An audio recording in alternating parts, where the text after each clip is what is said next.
Bwana kazi tulizozifanya. Na baada ya hayo Mungu afanye nini? Aturuku. Utakumbusha Mungu wako nini? Mbona maadui wamesimama? Mbona shetani amesimama? Mbona unaenda huku unakosa msaada?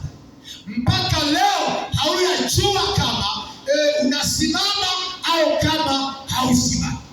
Lakini neno la Bwana linatuambia ya kwamba maadui ni wengi sana. Mu mirima tukubasanga bageze wapi baki tunatembea bali kugendana nato. Tutashinda majaribu yote wakati tutakuwa na neno la nani? Neno cho Mungu mzima, neno cho mshindi, neno cho msaada wetu. Tukiwa katika neno ni kusema ya kwamba Bwana atasikia maombi yetu mahali tutakuwa katika jaribu zetu. Bwana yuko pamoja na sisi. Namaliza nikisema ya kwamba acha mafadhaiko, acha manunguniko. Unafadhaikia magonjwa, unafadhaikia shida zilizokutatiza, unafadhaikia maneno uliyokutana nayo.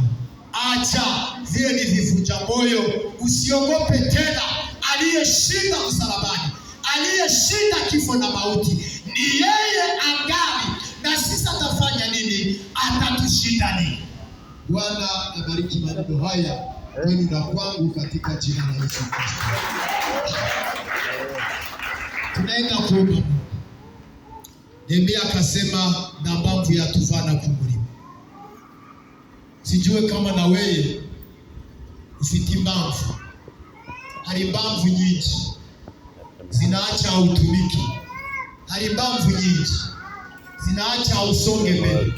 Hari mbamvu nyingi zinaacha unafadhaika, unanungunika, unaenda mbali, ukaja kule. Lakini rudia, waliokuwinda na kukutatiza Yesu amefanya nini?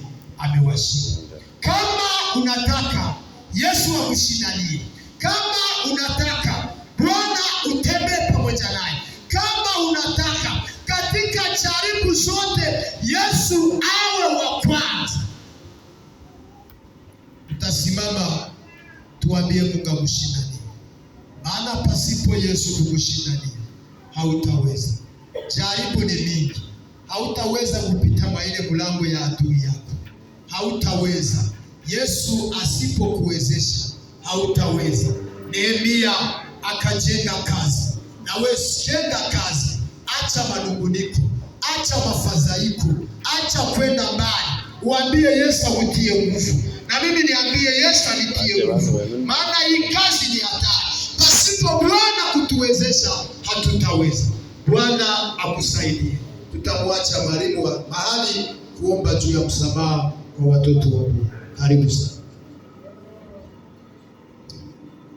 Baba, katika jina la Yesu Kristo, tunawasimama mbele yako kanisa la Sayuni, Wakristo wako mbele yako Mungu, maana unatukumbusha tusivunjike moyo ama tusife moyo juu maadui wetu umewashinda na utatushindia.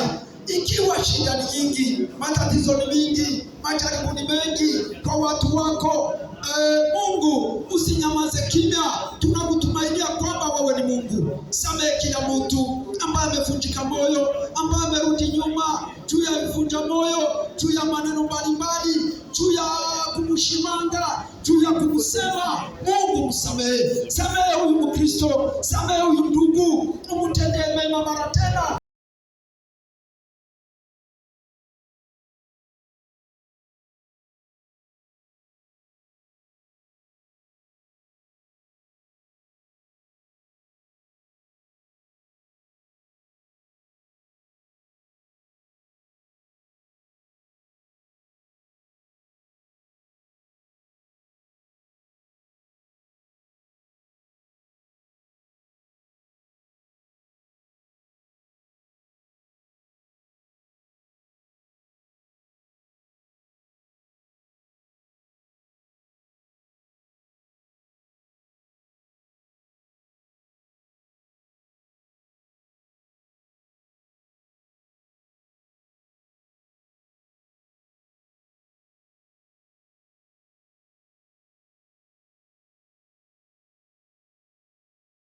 Amen.